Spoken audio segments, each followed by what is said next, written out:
Hello ladies and gentlemen, and welcome back to Riverview, where I'm continuing with the contract we started in the last episode, where we're baling and doing some hay for a contract. I'm currently in the process of baling, did the mowing, done the windrowing to some extent, and now picking up the baling the hay with the contract offered baler, which is not the best baler in the world for doing this. It does tend to miss bits.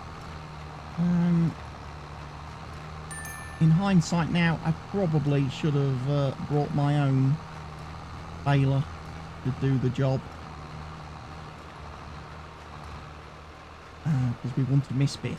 But that message that just flashed up on screen tells me that my tractor has reached the store.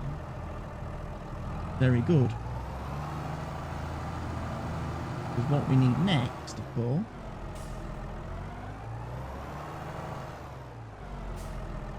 is the bale picker-upper. And I have got a field 39 point now. I have programmed that.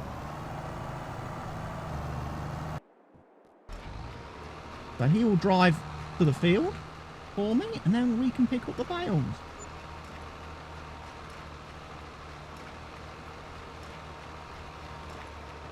And get them delivered.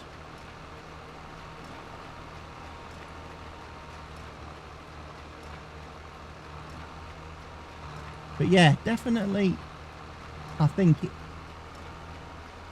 the bad thing is I don't have a really good mower. I don't have a chrome mower. That's the one downside. So I do kind of have to lease the equipment when I'm doing the contracts, but I think it would be better in future if I use my own baler.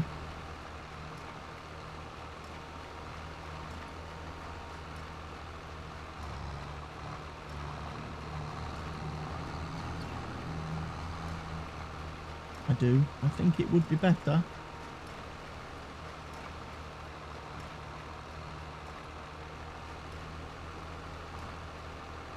What strip there, didn't I? That's what takes the time when doing these contracts. Driving around trying to get all the little bits done. Certainly I prefer silage contracts over these hay ones, because I can just mow and bale and collect and sell, which is less work. Less times driving up and down the same field.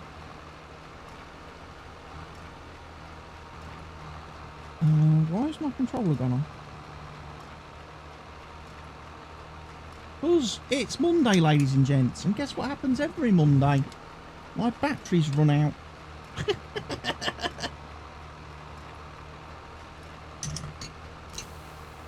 Oh, I can never do this one-handed, ladies and gents, either. Sorry about this. I should have known. Because, of course, I've played lots of Way of the Hunter this weekend. I played some other games last night for several hours after I'd gone to bed. So I should have known that the controller would not. But obviously played a lot of Spider-Man last week. I should have guessed that the batteries would have run out. Gonna reconnect. Yes. Sometimes it doesn't automatically reconnect and I have to tab out the game, turn off the Bluetooth on the PC, and turn it back on again. But today it's reconnected automatically. Technical difficulties, people. Batteries and controllers, eh?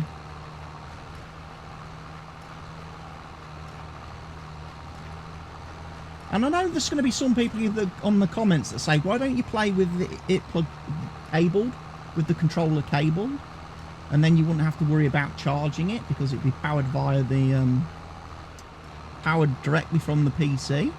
You're quite right. I do have the option of playing with this controller cabled to the PC. However, if I play with the controller cable, the little button in the middle of my controller here Not the Windows button, not the back button, not the start button, but this other little button here.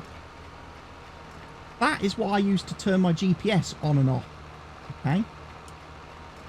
If, however, I have the controller connected via cable, whenever I press that button, it takes a screenshot. Because it's weird.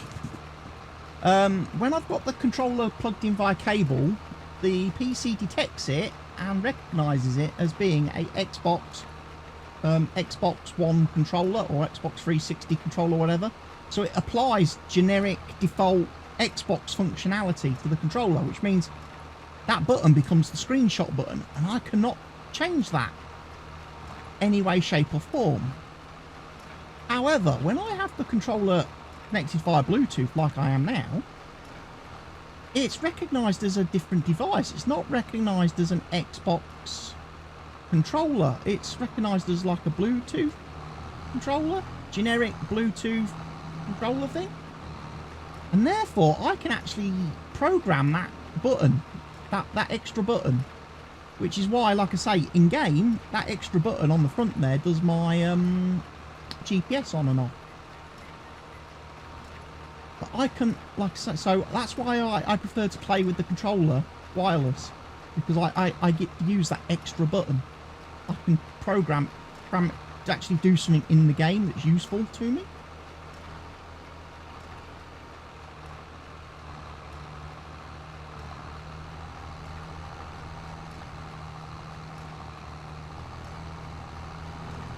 A useful game function.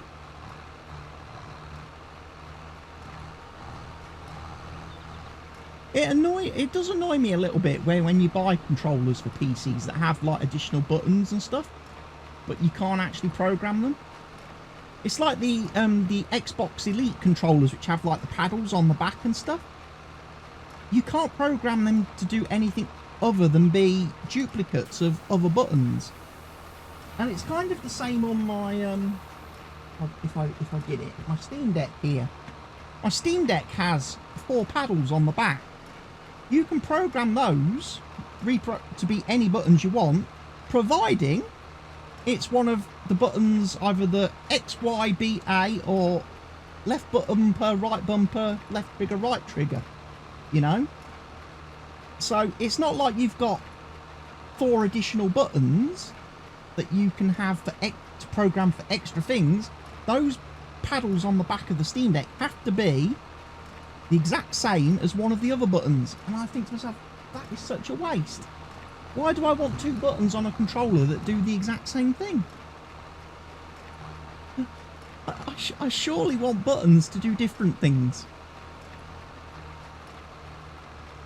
And so I can program more functions. It does confuse me somewhat. I know if you can use other software like Joy to Key and stuff like that to basically trick the game into thinking you're playing like with a keyboard, and you can assign keyboard button presses to controller buttons in the game.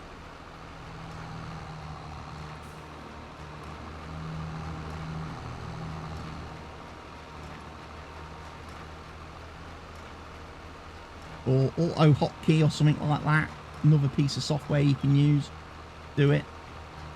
But again, I think even with some of those pieces of software, some of the controllers, you see, when you start pressing the extra buttons, you notice that it triggers the same response. Like if I had Joy to Key and was pressing the paddles, it would show up as triggers. And if I press the triggers, it's mapped to the same thing.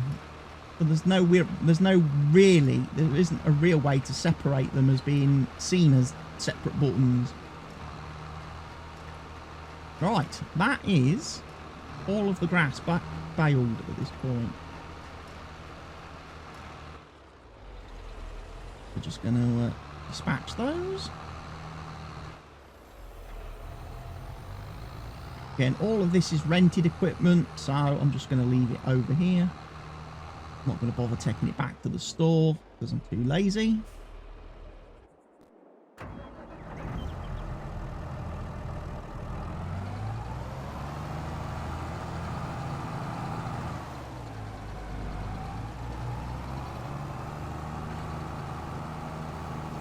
I didn't even check actually when I took this contract to see where I got to sell it. Moondog's Farmers Market. Interesting. Not my bale chipper this time.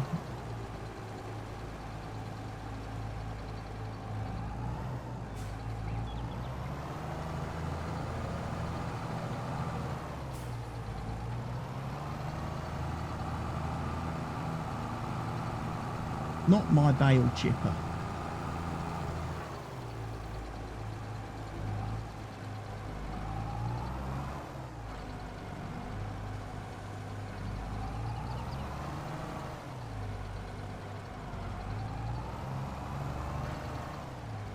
What we'll do is carry on.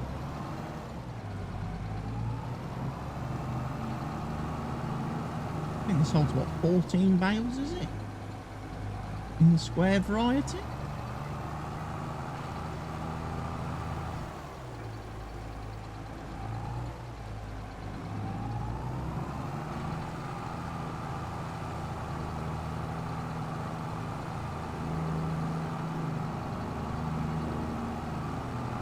Yeah, 14 bales it looks like.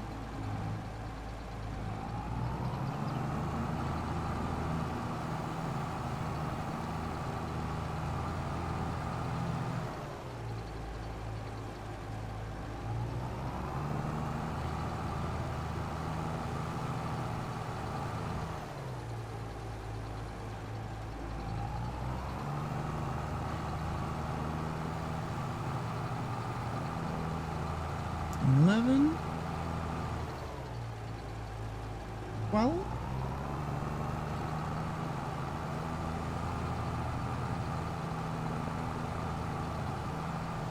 two more effectively.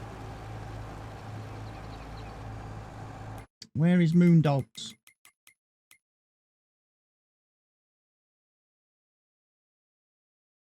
Down there.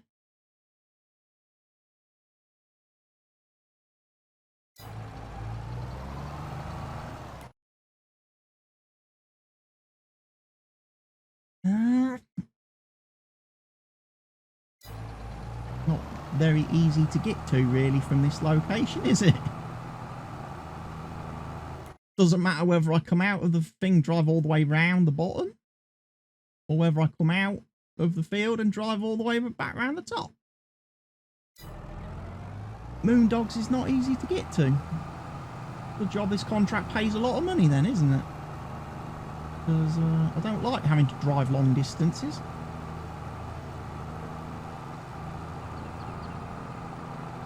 Especially when I'm not selling my stuff, but I'm using my equipment. So this is my fuel, my tractor, that's taking all the wear and tear at this moment.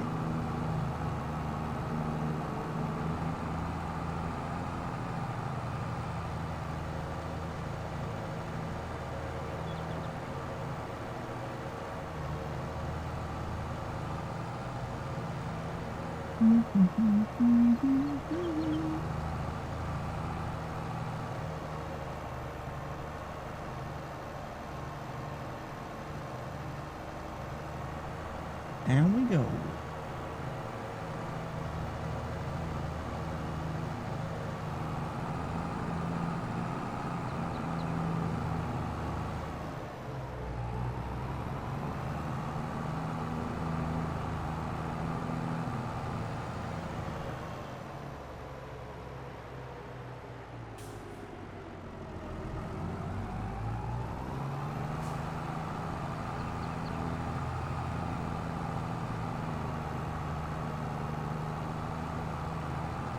Just wondering, you know, if we're going to get that many additional bales.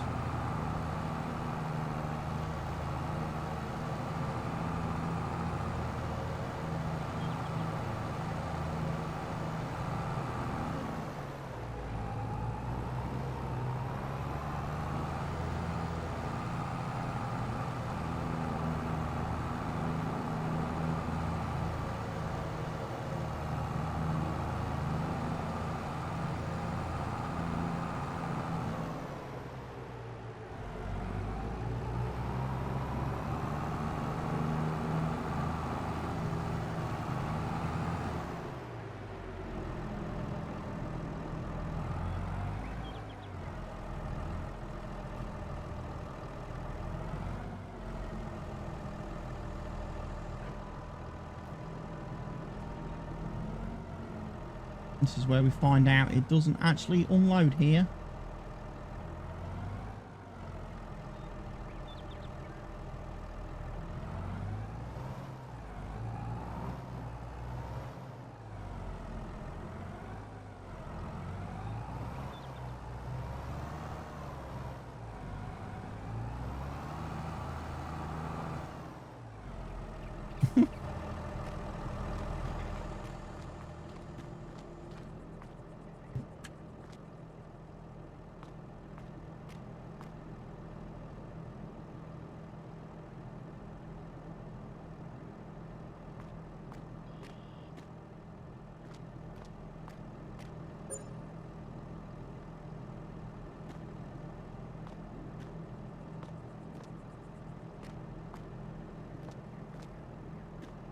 Oh yeah.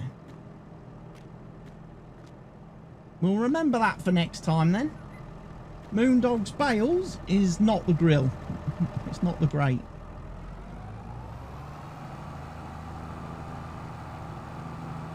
Right, next load of bales then.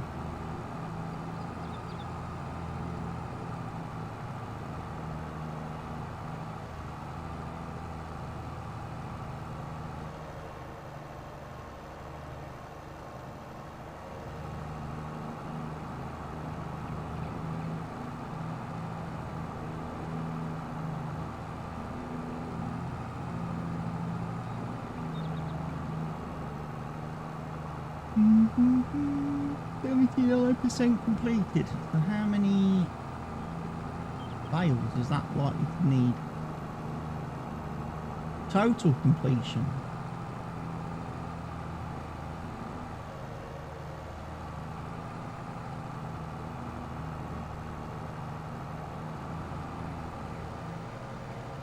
Probably not many. So what I might do is actually unload not on the sell point, a bit like what I've already done just now. Manually handball the bales to sell the ones needed for the contract completion. And see how many are left over.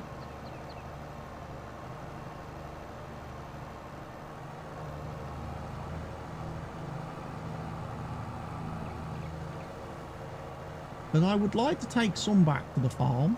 Possibly, maybe.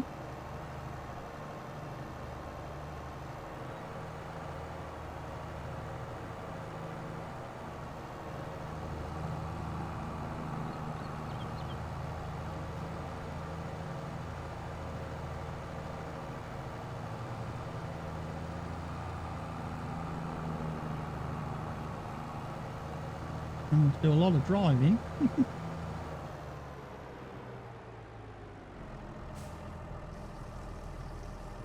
Also grab some fuel though quickly while I'm here. That enables me to grab some fuel myself.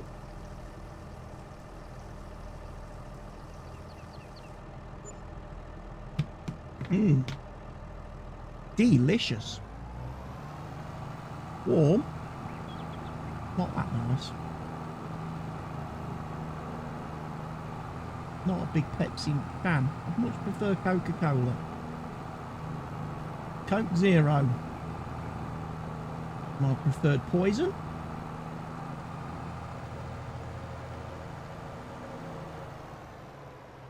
Or of course, I really like my Hawkstone Lager, and now I also like my Hawkstone Cider. So if you're Jeremy Clarkson fans, go out there, make sure you get your Amazon Prime orders in, get your Clarkson Cider and Bit Lager ordered. You can't go wrong, ladies and gents, with your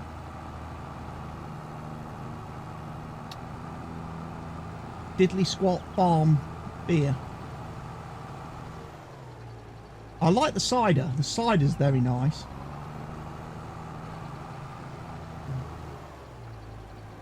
Unfortunately, you can only get it in a 6 or 12 pack at the moment, whereas the lager you can get in 24s, cases of 24.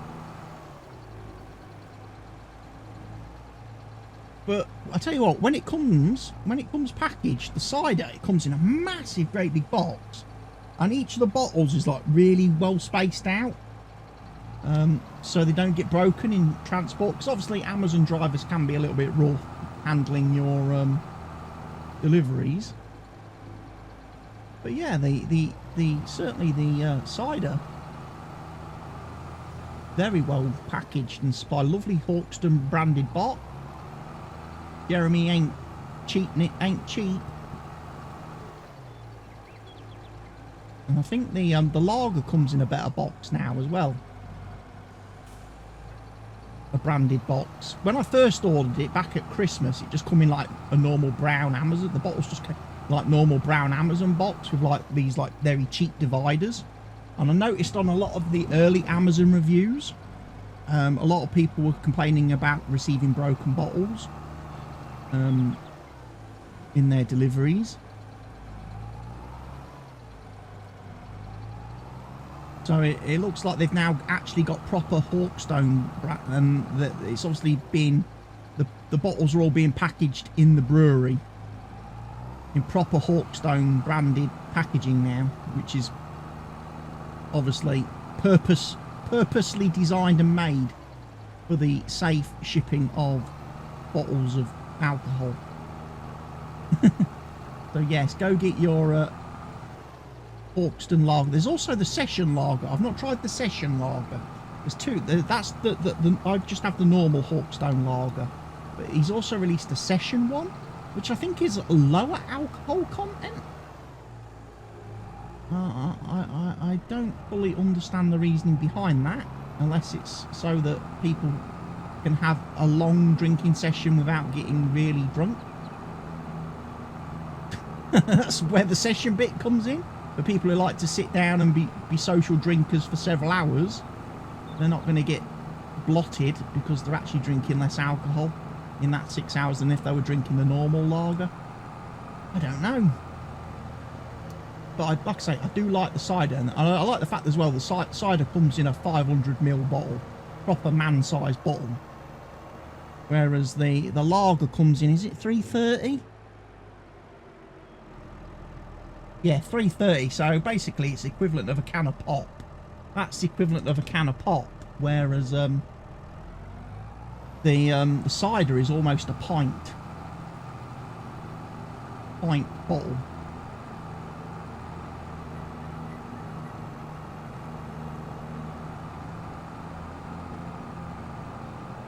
It explains why when I'm streaming and I'm having a cup in the evenings and having a couple of lagers, I get through the lagers a lot faster than I do the cider, because it's the lager.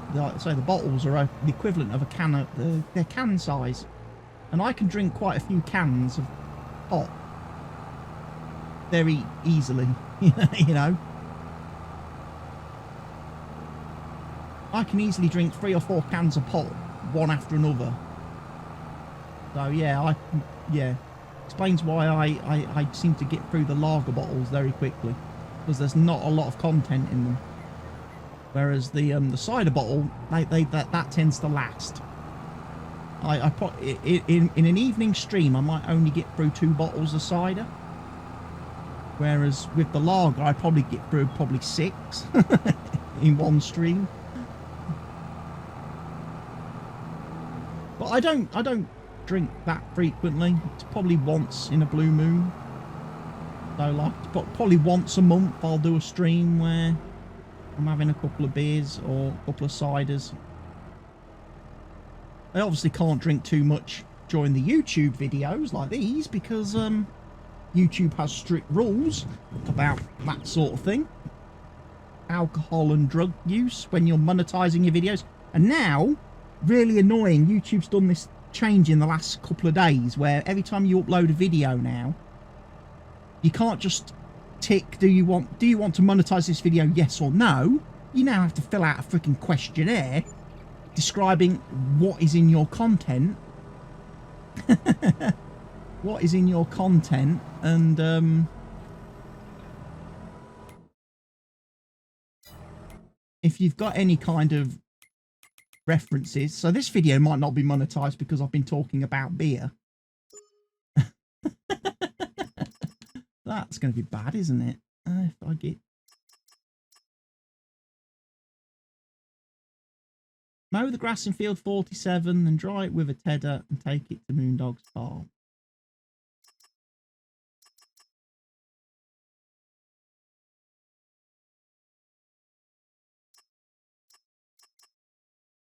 Field 47, where's that?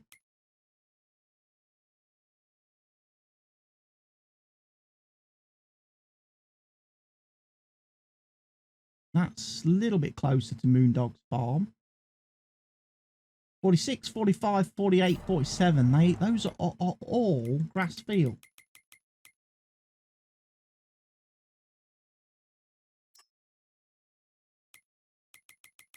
Right. 47, 49. Yeah, 46, 5, 6, 7, 8, and 9 are all grass field. 5, 6, 7, 8. So all of those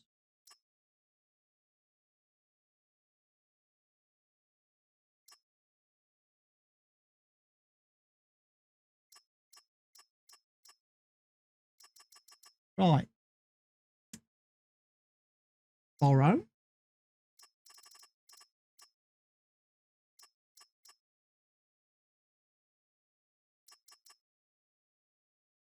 Accept. Accept. Accept. We're going to do a lot of baling contracts.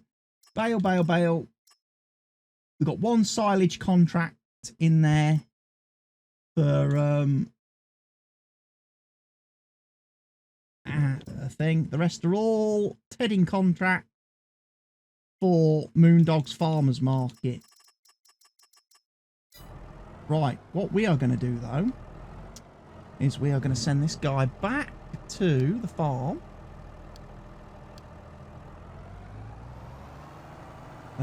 Because I'm going to get my own baler.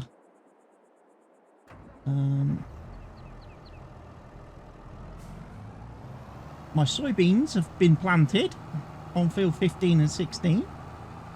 Very nice to know.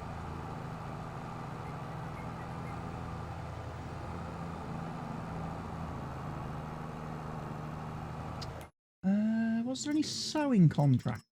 There was, wasn't there? Field 1, 3, and 6. None of which I can do with my current seeder. So meh. Can't do anything with those currently.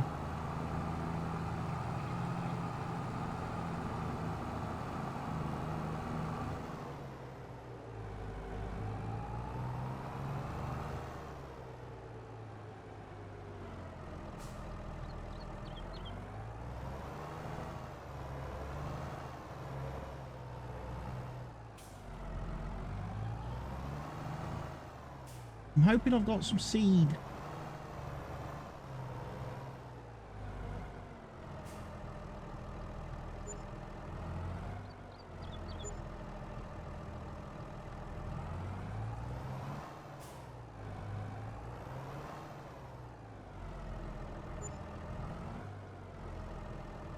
Have got speed. Excellent.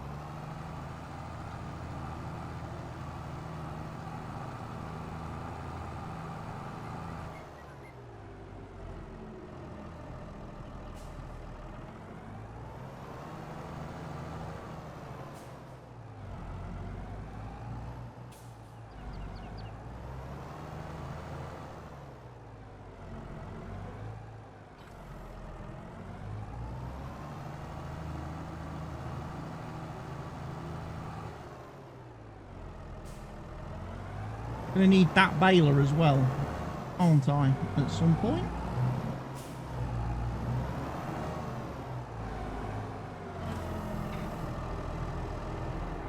To do one of the contracts. I might also need my lovely little John Deere, my lovely little Zetor wearable tractor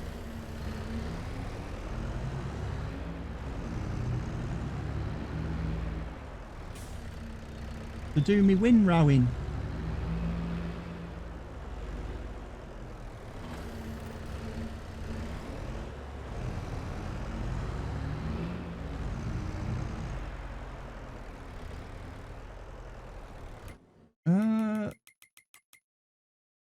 Think.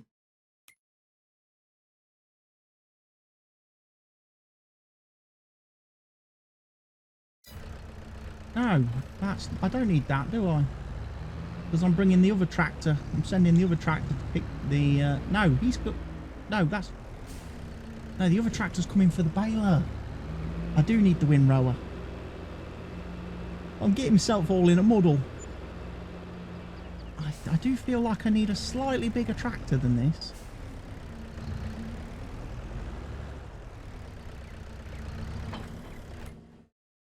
What's on offer today? Anything good? Another Deutschfar Series 8. 38%. One of them would be nice. Can I get it in?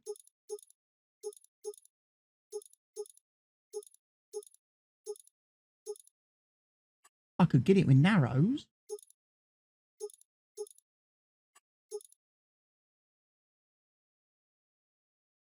That would be kind of useful.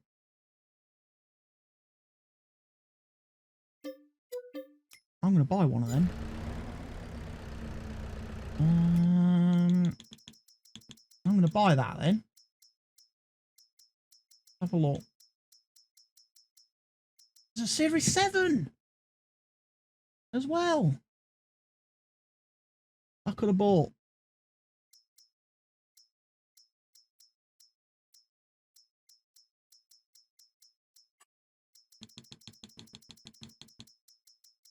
That's not the mod, that's the vanilla Series 7.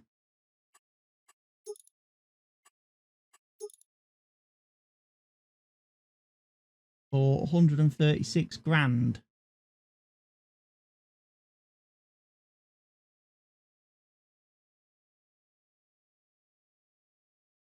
With narrow tyres.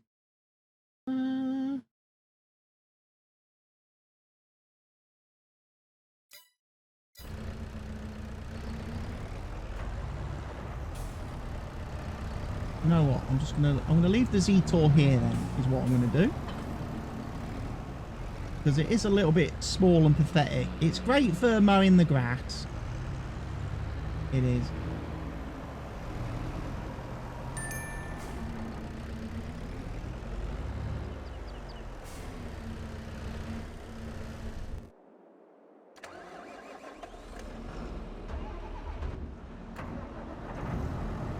You know, it does a good job at mowing the grass,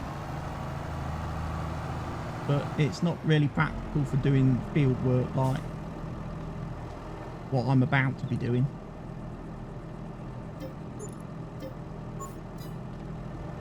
There we go.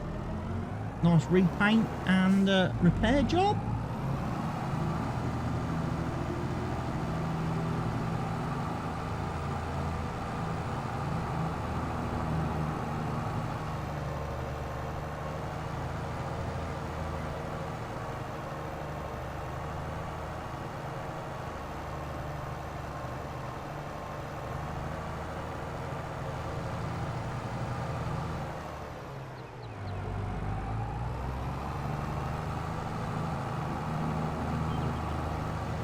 Big warrior. Which farm? If the other one, the 7 Series, had been a Stevie one, I would have gone for the 7 Series as well. I would have bought the 2. I'm not sure I really want a vanilla 7 Series.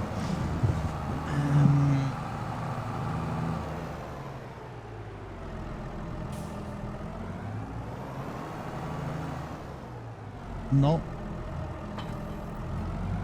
But we'll see.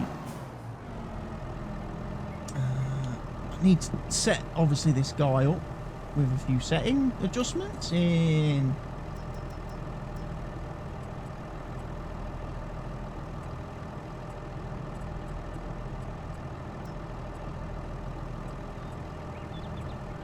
No. answer is yes. Buy that.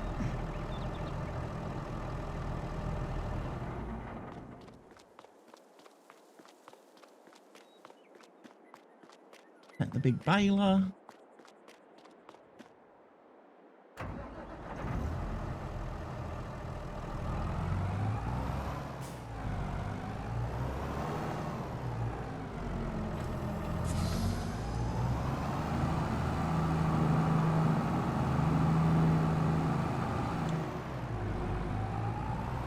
So yeah, we're doing 45, 46, 48, 47 and 49. Basically all the grass fields are going to be mowed. Like I say, 3 of them are for contracts.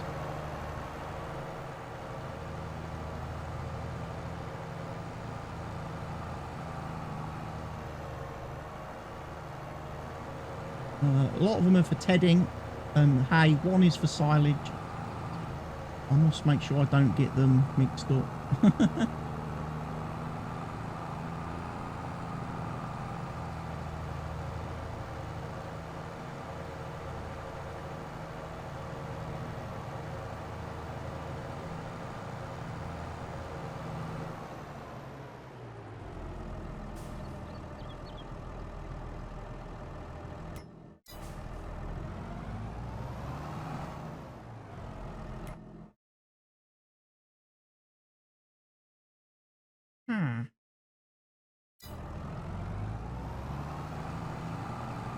I look to be snookered. Don't look like I can get to the fields from this side. I think I have to go back round.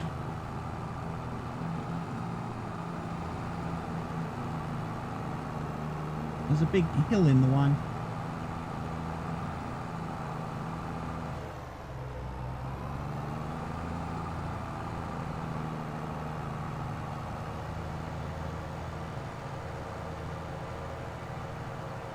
Big hills keep on turning.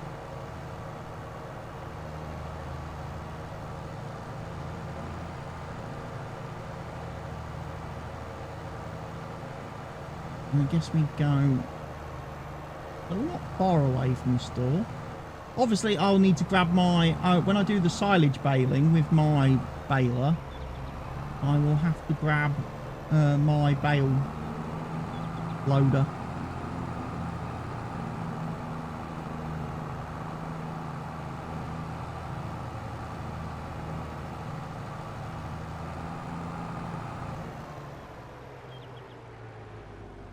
Welcome to field 48.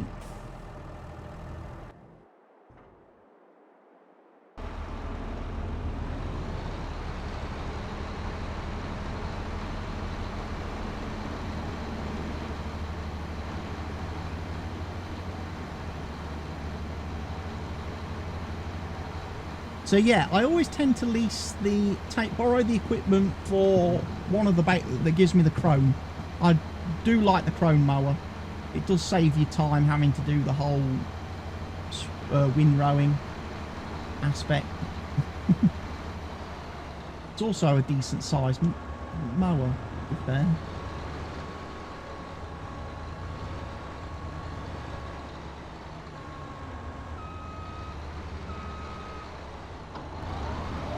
No, because we have got white spreading currently enabled, so we need to make that cloth dropping.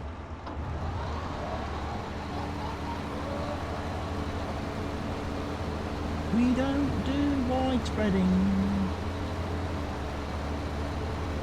Do swap.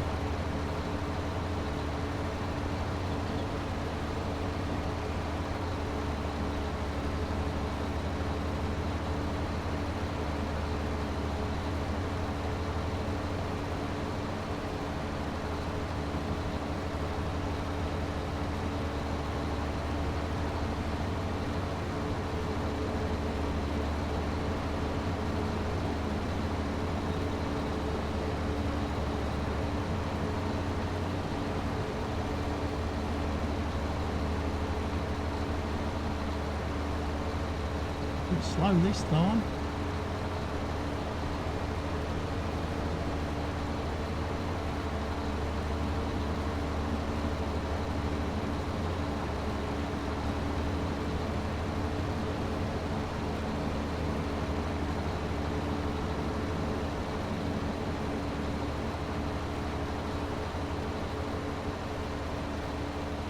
So yeah, I'm basically going to be doing all these fields. It's my next step. Do all the baling contract on these fields.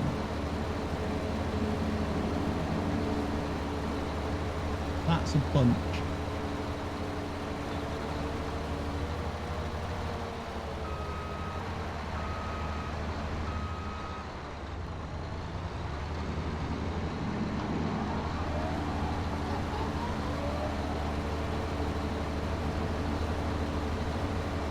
Get a nice bunch of baling contract here.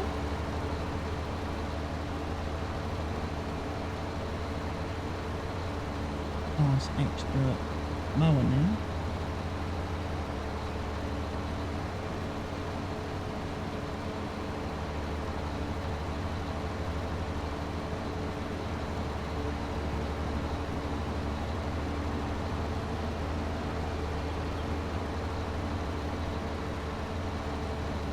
It's a little bit with some of the hill and contours of this lovely fine map.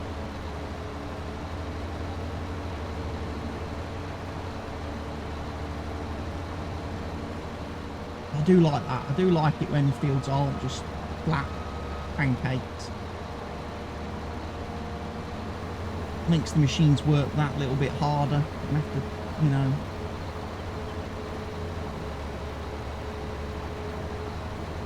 Gives you a reason for having high horsepower machinery when you've got slopes and hills and stuff to deal with.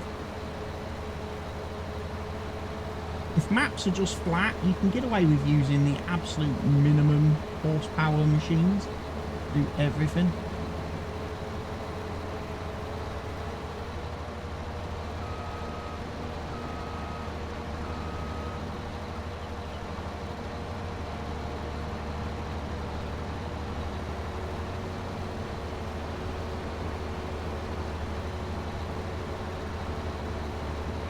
Right then, ladies and gents, what I'm going to do is I'm going to end the video here.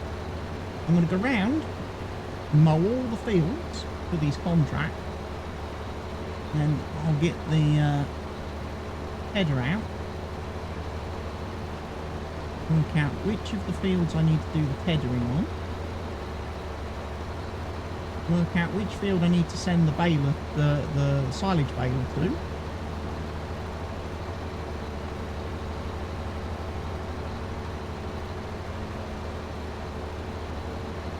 We'll take it from there.